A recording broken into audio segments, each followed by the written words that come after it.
जैसा कि आपने पाया होगा कि जब तक लॉकडाउन था हमारे ये वैश्विक महामारी के चलते, तो हमारा पर्यावरण बहुत स्वच्छ हो गया था, बहुत साफ़ सुथरा हो गया था। चाहे वो जल की बात करें, चाहे वायु की बात करें, और चाहे आप पशु पक्षियों की बात करें, बहुत सारे पशु पक्षी वापस आ गए थे। और ये दर्शाता है कि जो मानव जिस प्रकार से अपने वातावरण को, पर्यावरण को प्रदूषित करता है, उसकी वजह से हमें खुद को हानि पहुंचती है। और जैसे ही लॉकडाउन ख़त्म हुआ, आपने देखा होगा कि जो गतिविधियां हैं वो शुरू हो गई हैं, लोगों की आने जाने की आवाजाही शुरू हो गई। उसकी वजह से लखनऊ में, दिल्ली में, सब कहीं जो हवा में प्रदूषण है वो बढ़ता जा रहा धीरे धीरे करके, वायु प्रदूषण।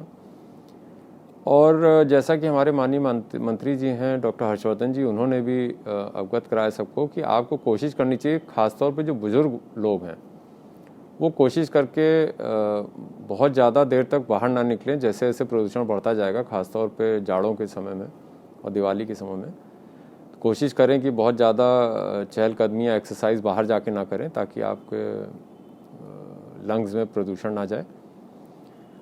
जहाँ तक हम लोग के अपने ऊपर अगर आप बात करें, तो हमारी समझ से ये सोचना चाहिए कि हरित दिवाली मनाएं। हम बार बार आपके माध्यम से भी कहते हैं, हर बार हम कहते हैं, दीपावली दीपों का उत्सव है।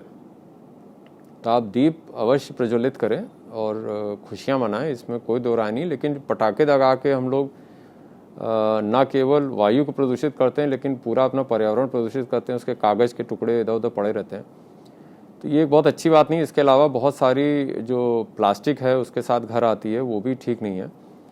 तो चाहे कोई भी, दिवाली को मैं नहीं कहना चाहता हूँ, पर कोई भी त्यौहार जो है वो कोशिश करनी चाहिए कि त्यौहार में खुशियाँ मनाएं। आप लोगों के साथ मिलके बैठें, आपस में फैमिली के साथ बैठें। जब तक लॉकडाउन था तो पर्यावरण प्रदूषण लगभग ख़त्म सा हो गया था, बिल्कुल नीला आसमान दिखता था रोज़, जिसकी वजह से हमारे बाकी जो जीव जंतु वो भी वापस आ गए थे। और जैसे जैसे हमारा लॉकडाउन खुलता गया, वैसे वैसे वाहनों की जनसंख्या बढ़ती गई। और दूसरी चीज़ जो हम कहना चाहेंगे आपके माध्यम से, आपके दर्शकों को बताना चाहेंगे कि पहले जो लोग मेट्रो में या टेम्पो में चले जाते थे, अब उनको जाने में दिक्कत होती, क्योंकि इतने लोग उसमें बैठ नहीं पाते और थोड़ी सी घबराहट अभी भी है। तो लखनऊ में अगर आप देखें तो मेट्रो में अभी उतनी भीड़ नहीं नज़र आ रही जितनी पहले आती थी, जिसकी वजह से लोग अपनी अपनी स्कूटरों में, गाड़ियों में अकेले अकेले जाना पसंद कर रहे हैं। क्योंकि दूसरे के साथ जाने में उनको ये हमेशा लगता है कि पता नहीं उसको इस कोरोना का संक्रमण तो नहीं हो गया है। और दूसरा, उनको ये लगता है कि जब हम 6 फीट की दूरी बनानी है तो एक गाड़ी में 2 ही लोग तो जा सकते हैं।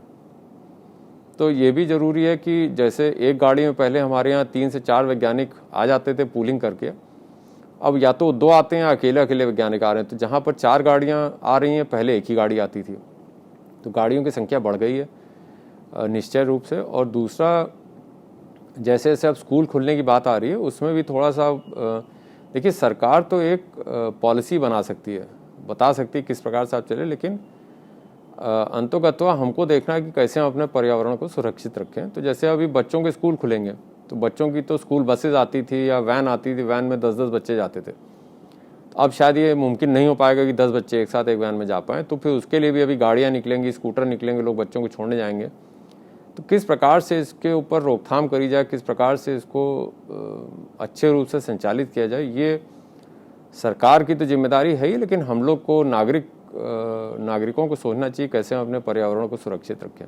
देखिए, जहाँ तक कोशिश हो और आपका अगर संस्थान आपको इजाज़त दे तो घर से काम करें।